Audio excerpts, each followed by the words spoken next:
All right. Welcome to The Boost, conversations with people promoting mental health. And I'm here with Mike Brennan. I'm so excited to be here with Mike.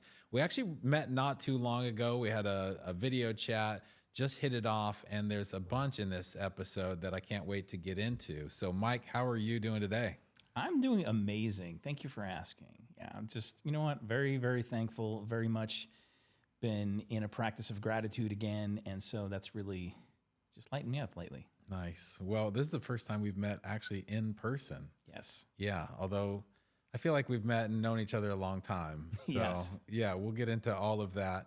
We start the way we always start an episode, which is the virtual hug and the shameless plug. So we'll start with the virtual hug. So tell us somebody or something you're thankful for today. Yeah. Well, I'm really thankful for a creative community that I'm a part of called The Thing, led by my buddy, Terry Weaver.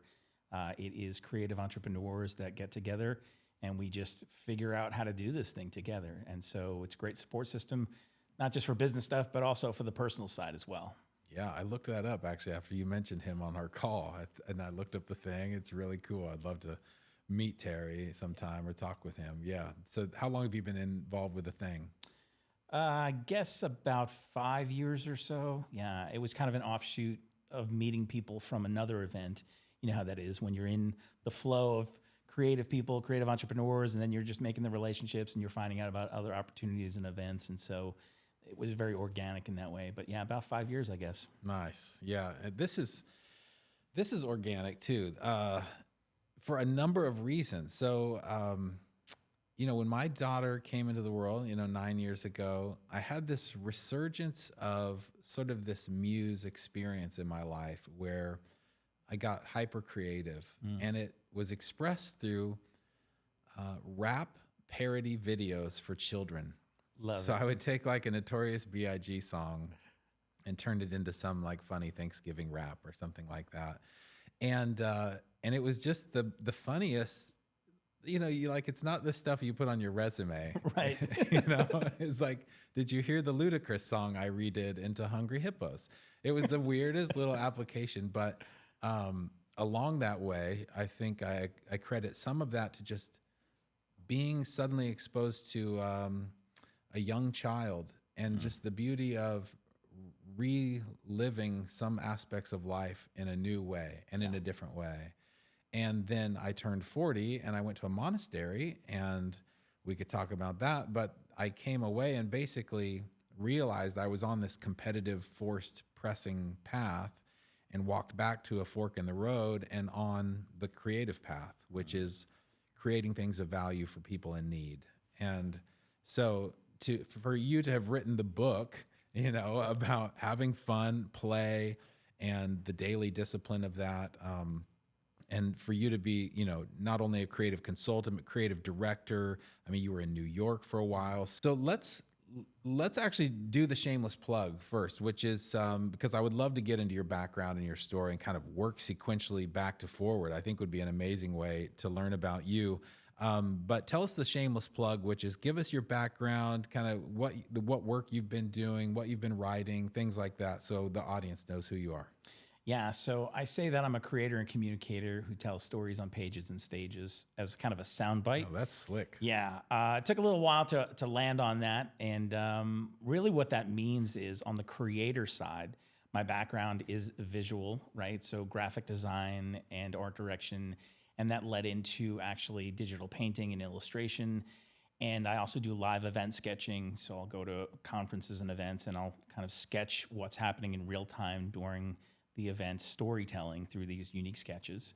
And so everything really lit me up in terms of visual background because I was doing that as a kid, right? That was the thing that I was always, pardon the pun, but drawn towards, right? And so that's on the creator side. On the communicator side, I'm a speaker and also a podcast host.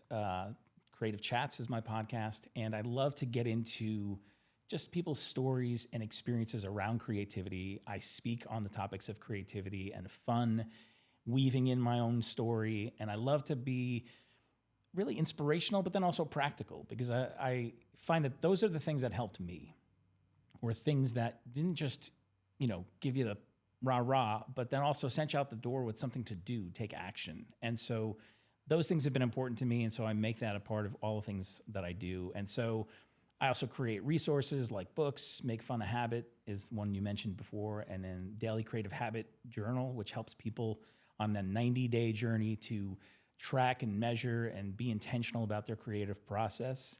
And then I have some other books as well that's my own artwork in there.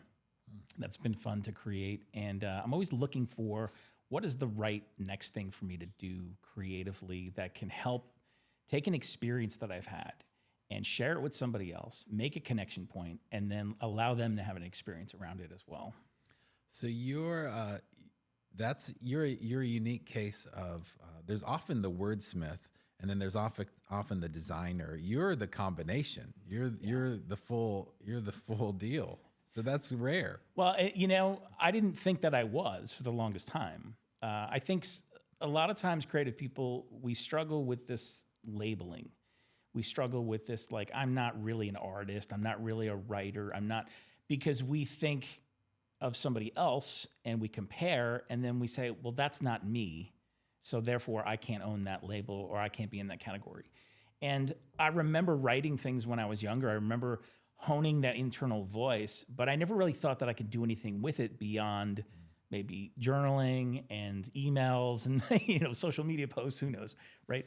But I realized quickly that it had more to do with the way I see things and the way that I process things. And when I realized that, like, oh, not everybody sees the way that I see, and not everybody can extrapolate these things and make something new out of it and bring it to other people. Like, that was actually a skill set that I had to recognize for myself. And then the application, it's just a matter of, well, what's the right forum for this, right? Is this written word? Is this visual art? Is this spoken? It doesn't really matter, so to speak, what the delivery mechanism is. It's the idea behind it and what it is you're trying to communicate. And then you can employ those skills and those different forums depending. So part of it is simply not putting artificial restrictions or limitations on what you've realized is the wealth of your talents or your abilities. Is, yes, I can express it this way or that way. It depends on the right medium for the message and the moment in time. And so it's sort of a reduction of limitations. Yeah, and I think I was at this point where I was frustrated with myself because I would have multiple creative pursuits and interests. And everyone was like, well, you got to either pick one thing and drill down and just do that one thing, which just felt very confining for me. Or the opposite would happen with me is I would pursue those things, but then I felt like I was spinning plates. And so I'd spin a plate and then something else would stop and I'd have to go over there. And it was this constant battle and frustration with myself going, I have all these things in me that I want to do, all these skill sets, all these interests, but I don't know what to do with them. And they felt like they were at war with each other until I figured out that underneath that, kind of the why of what I do, that really helped me expose and go, oh, all these things are modalities. These are expressions. But what's underneath it is I love to experience things, create out of those experiences, and then connect with somebody else through what I've created. Those things have to be in place for me. Otherwise, it doesn't feel complete. Experiencing it yourself is magic. Yeah. I just wrote a LinkedIn post about some of the secrets that I've stumbled on with event planning and experiential design. And one of them was experience it yourself. Like, you sit in the chair for 60 minutes without somewhere to put your coffee. Like, you register yourself for the event. You experience the marketing, and then you'll know most of what to fix, which is broken, because there is part of magic, which is smoothing out the potholes, in an event. It's like, well, how do I find the potholes? Well, walk the road, they're obvious. Yeah. Yeah. And I think there's something that we get in our own way in regards to that, because we have those blind spots and we think either we're too close to what it is that we do. And so we can't be objective and say, like, here's actually the value in what I do. Here's how it's different from somebody else. Or like you said, being able to understand what we do in context of, like, if you want to say the end user or the person who's experiencing it, on the other side.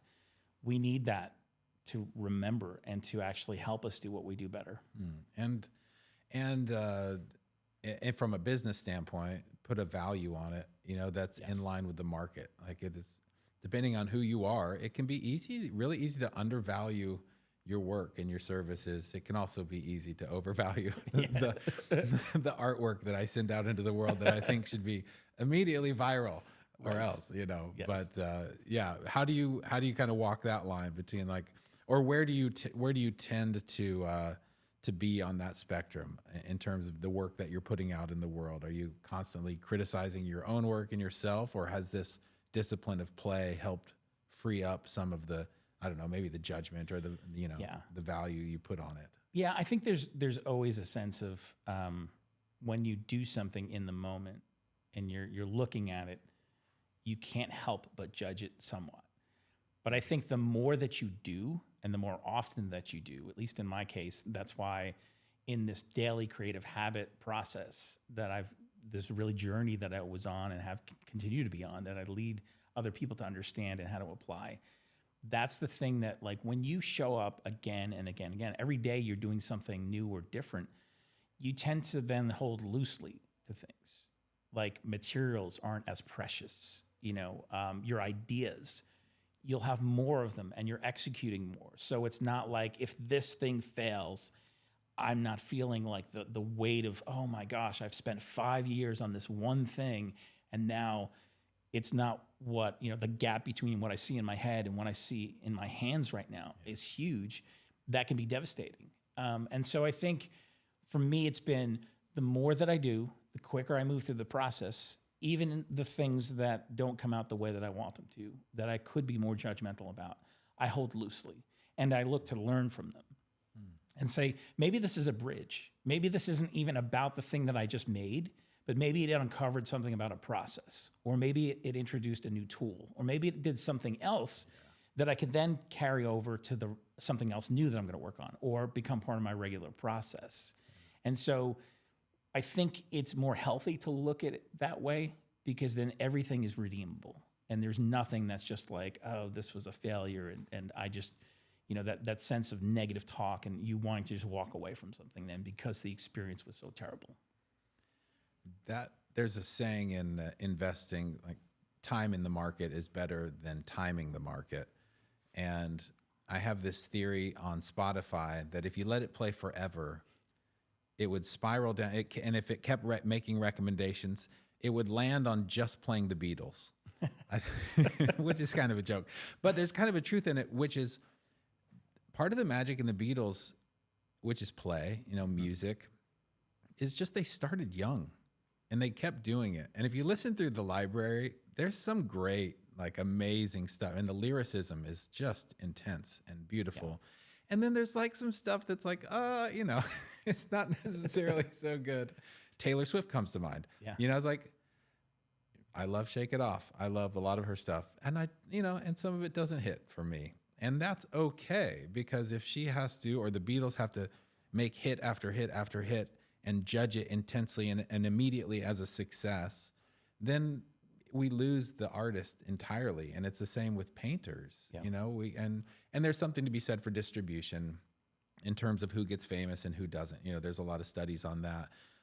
But what you're saying is work the process. And I want to hear a lot more about this daily discipline and process of fun and play with you. But working the process and holding it loosely and allowing yourself just to simply create. Yeah. Well, and the thing is, it wasn't always like that for me, right? So I went to art school in New York City, the School of Visual Arts, and you're trained to be the best you can be, and you're in a very competitive environment, and suddenly you graduate with a portfolio in your hand, and you're out in the workforce, right? And you're surrounded by people who are just very driven, and you're trying to find your place, and you're trying to figure out, how do I bring my creativity now out into the world in real life situations, not just school projects and things, right? And so that pace, that activity around it, those pressures can be, it can be very just wearing, right? And I found myself really at a place where it started not being fun. It started being very just a struggle because of the pace, because of feeling like burnout was right there, and me going, this isn't what's supposed to happen. I mean, you're supposed to create things, have fun. You're supposed to, do all the things that were exciting. All the projects that you did in school. You had the ability in school to make up your own things, right? It didn't really matter, so to speak. And then suddenly you're in the real world and you're employed and you have clients and you have budgets and you have all these other things, and rightfully so, they're determining the direction of a lot of things. But suddenly what gets squeezed out is this ability to still play and experiment and be curious and to say, like, what do I want to do here? Not just like, what is everybody else doing, or what's the bare minimum, or, like having more agency over yourself to go, like, beyond whatever this project is, beyond this company that I'm working for, beyond whatever it is that work looks like for me. What does creativity look like for me in a grand scale, bigger inside even, right? And so that affects what I do professionally. It affects what I do personally. And as I started to explore that journey and ask those questions of, like, what place does play have? Does it have, right? Or fun? Or what are the things I want to do creatively that maybe I haven't had opportunity to do? What's holding me back from doing that? Probably just me and expectations that I've placed on myself and allowed others to place on me.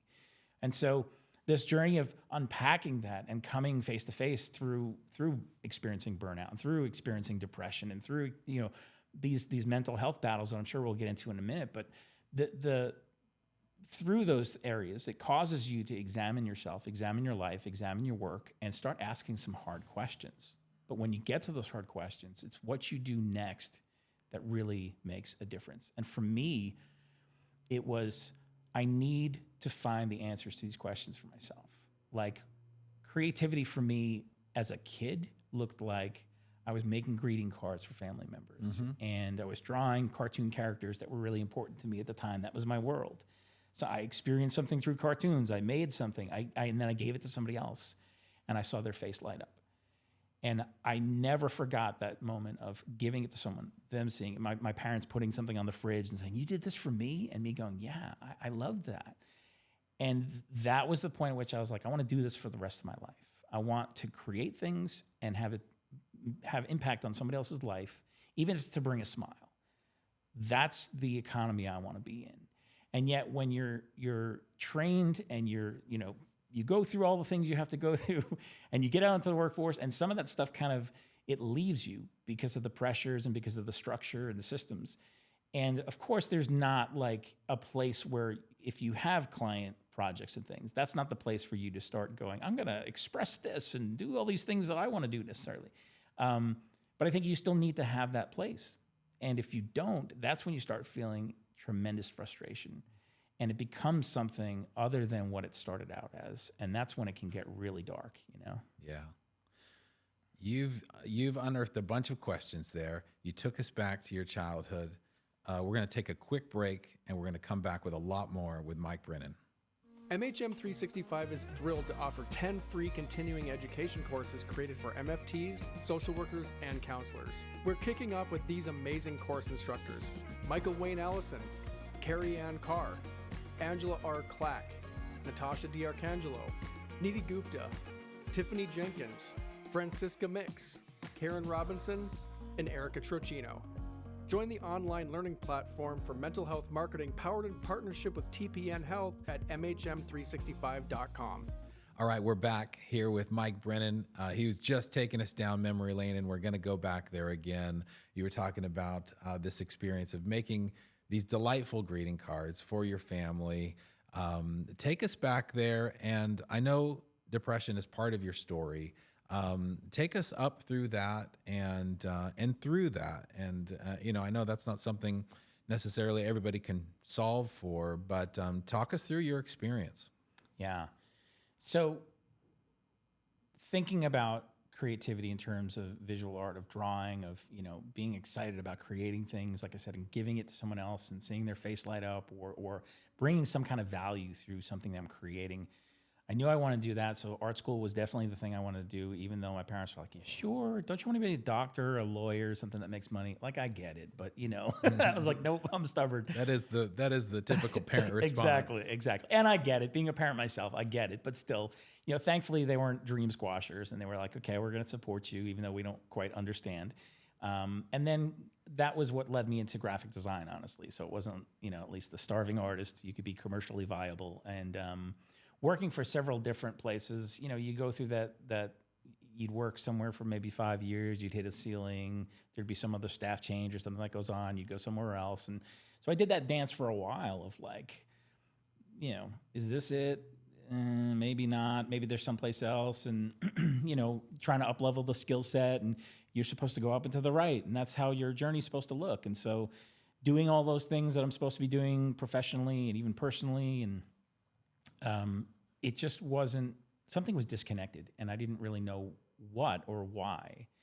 And I eventually got to the point where I was just burned out. I was in a magazine company that wonderful people, wonderful product, everything was great from the outside. But inside, I was like, this pace is killing me. It's every 2 weeks a deadline. I'm not even getting a chance to enjoy what I just did, and I'm on to something else. And I'm also not getting a chance to interact with the person who's opening the magazine.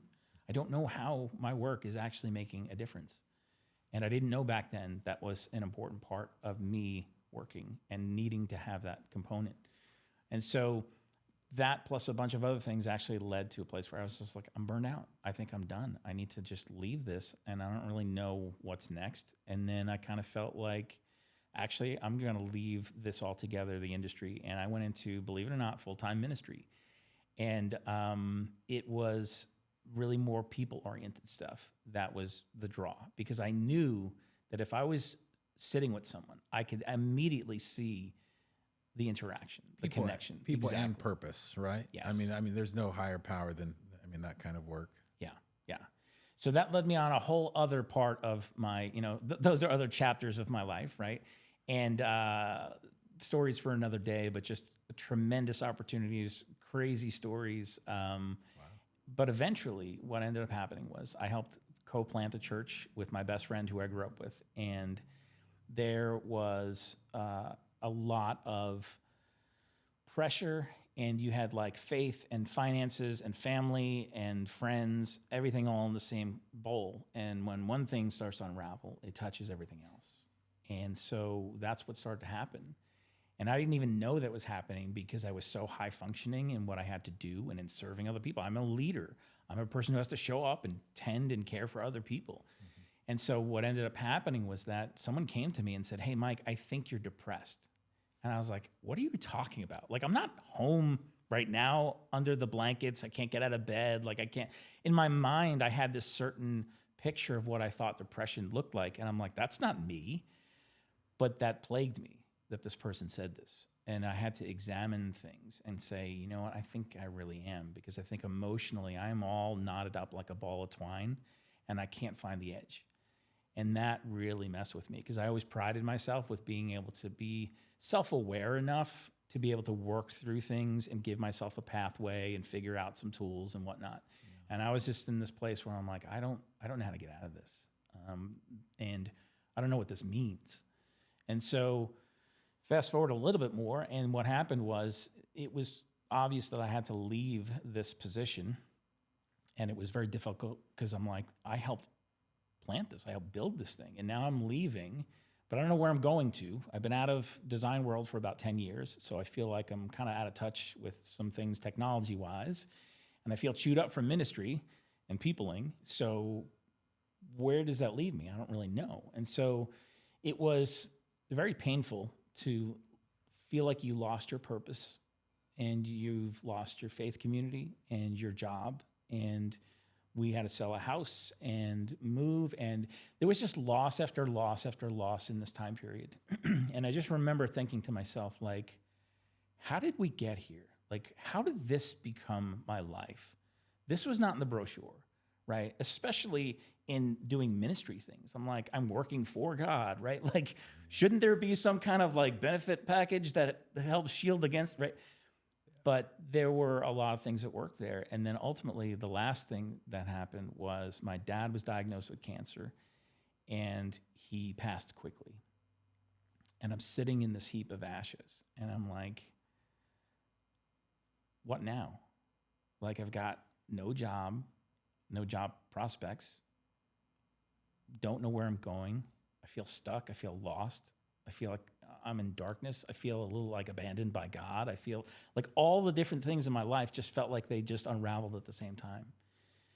And ultimately, it was a move that I had to do, and I ended up going to work for a church and did graphic design for them. So that piece was taken care of, at least for a season, to pull the car over on the side of the road and say, let's get some health and some perspective and some healing.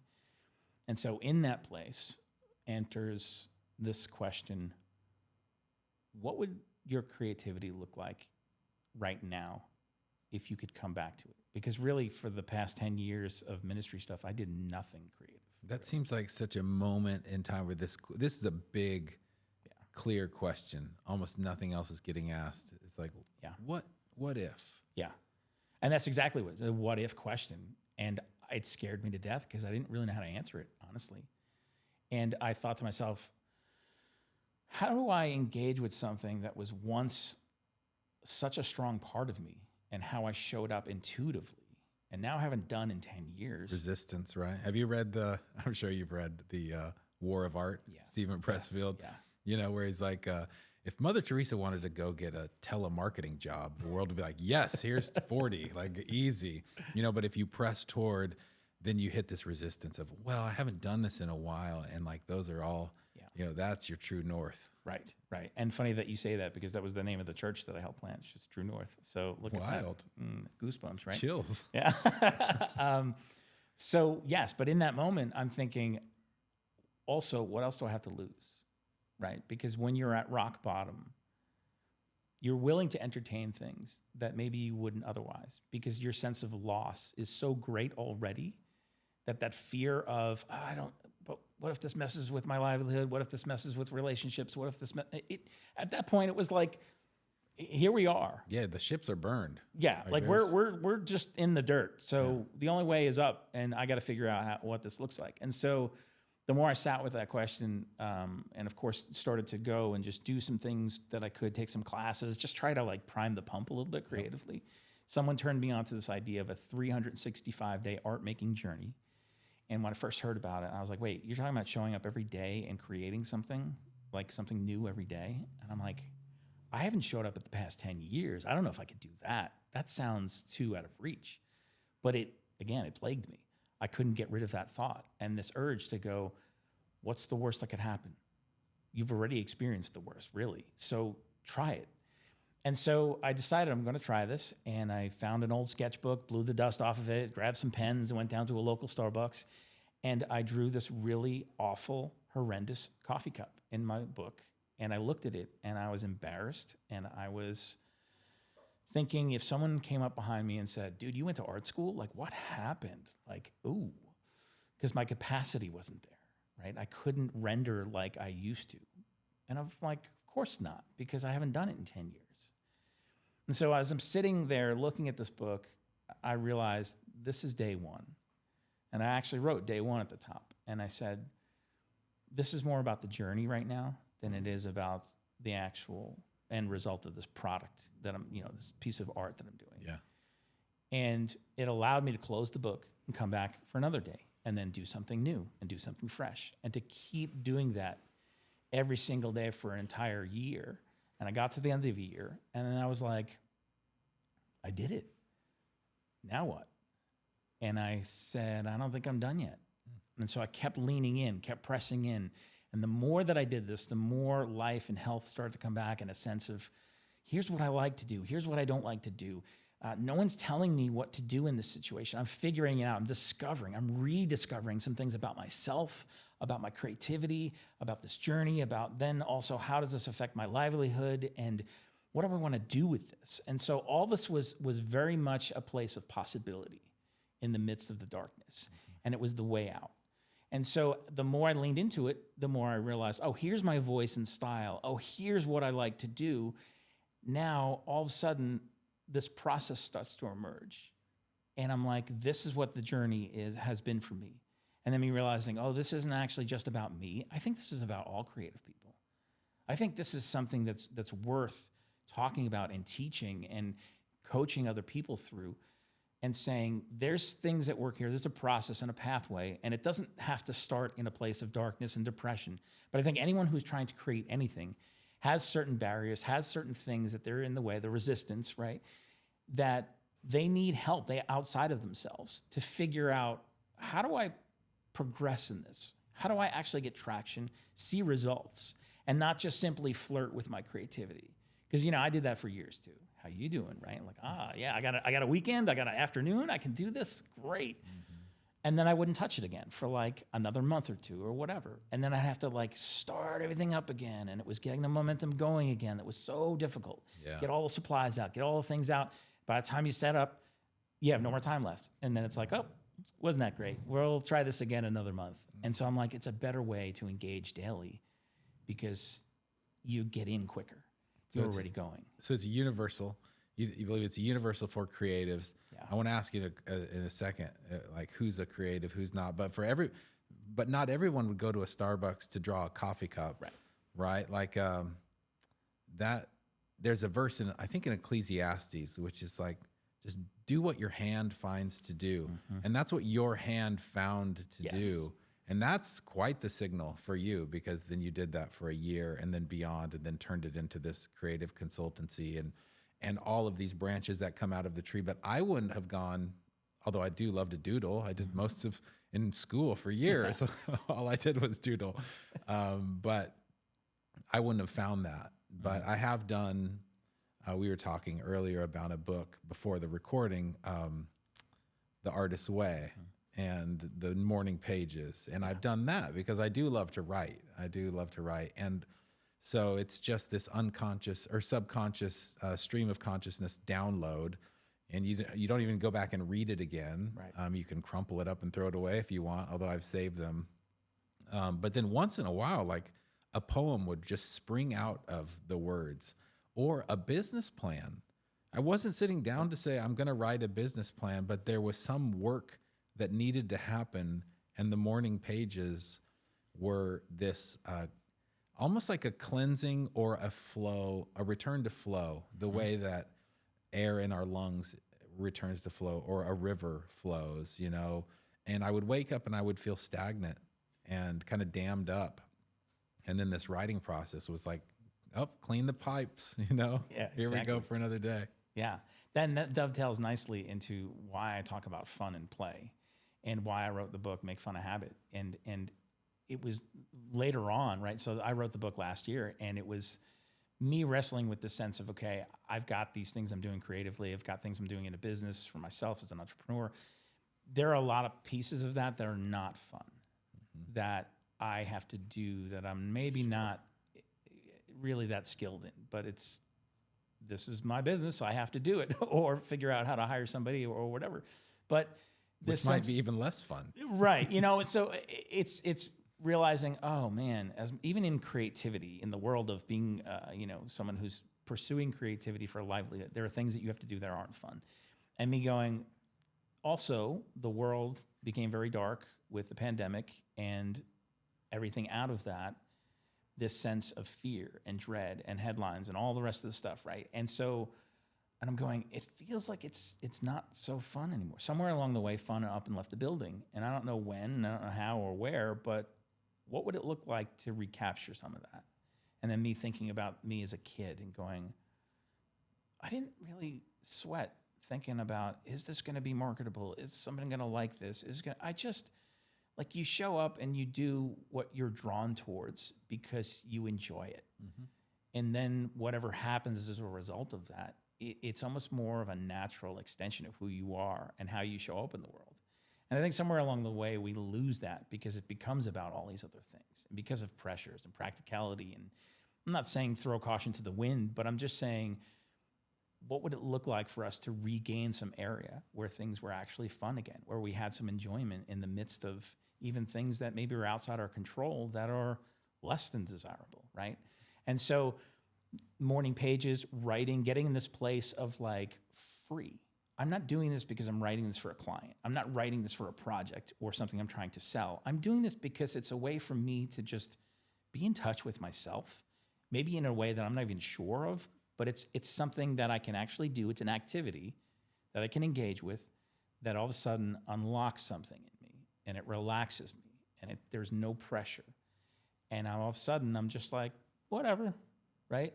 And like you said, things start to emerge. All of a sudden there's ideas. All of a sudden there's things that you want to take out of that realm and into maybe a business realm or pursue for a project or something, or a passion project.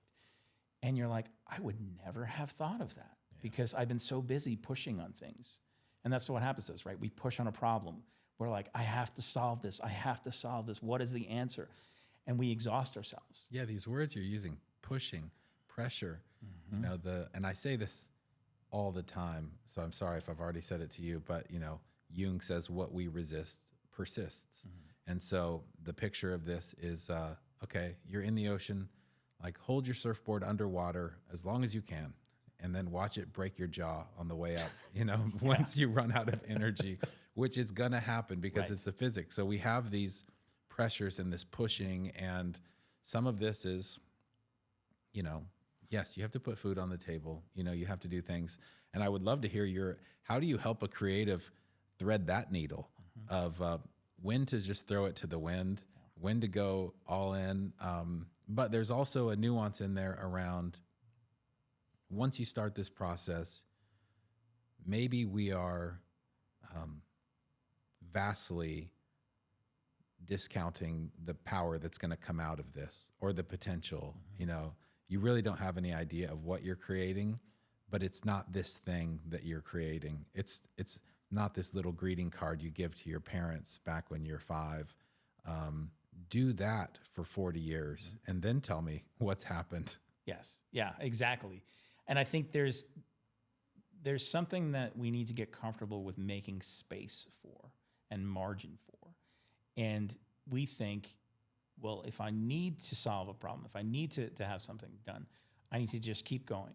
I need to attack it. Yeah. And yet it's in the margins, in the spaces where we have room to breathe, where new ideas come, where all of a sudden new solutions come, right? That's why when we're in the shower, we have these ideas, or we're taking the dog for a walk. It's because we are letting our brains rest. We're not trying to do anything in that particular moment. And then all of a sudden, it's like neural pathways start opening up. And it's like, hey, here's some actual ideas that can be helpful for you, or here's something interesting. Yeah. And that's what I've really had to come back to this part of my life is, what am I curious about? Embracing curiosity and not being fearful. Because for so much of the first half of my life, it was ruled by fear. You know, in the terms of like rules and structures and all these other types of things. But really, at the end of the day, it was fear. And so me all of a sudden re-entering going, what if I was curious? And that introducing play, that introducing fun. That's really what I'm talking about when I'm talking about making fun a habit. It isn't like go to work and have pizza parties and throw confetti and wear clown noses. Like, if that's your thing, if that's your corporate culture, cool, then do that.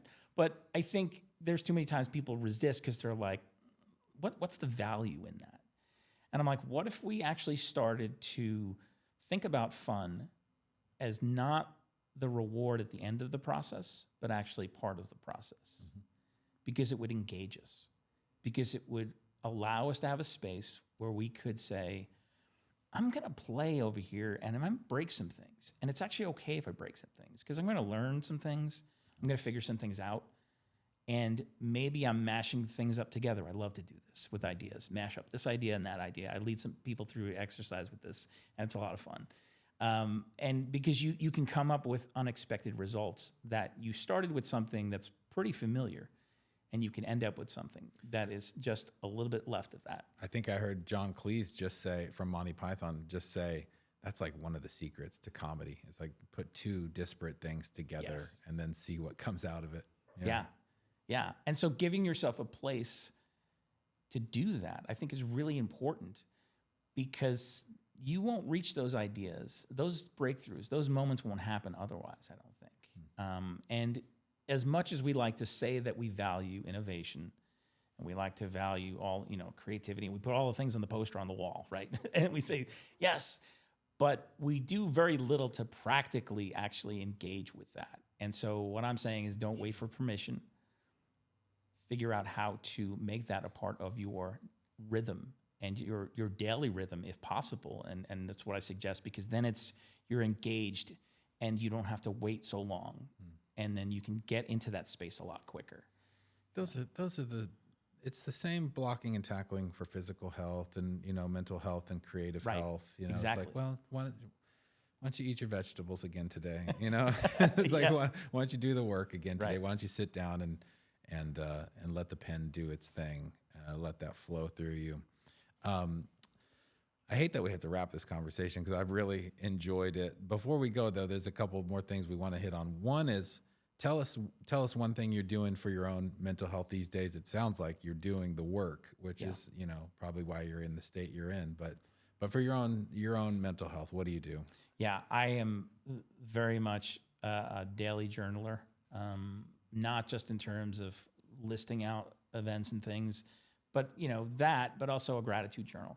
And those two things together, I think, really help me check in with myself and not let things go so far, because I know myself. If I'm not doing that, I'll start being kind of funky, and I'm like, why am I in this mood, or what's happening with me? And then I could usually trace it back to something. But if I'm not in that place already, it's a lot harder, and I can go a lot longer. So that's important to me. And then engaging with my creativity and that sense of curiosity is just keep going.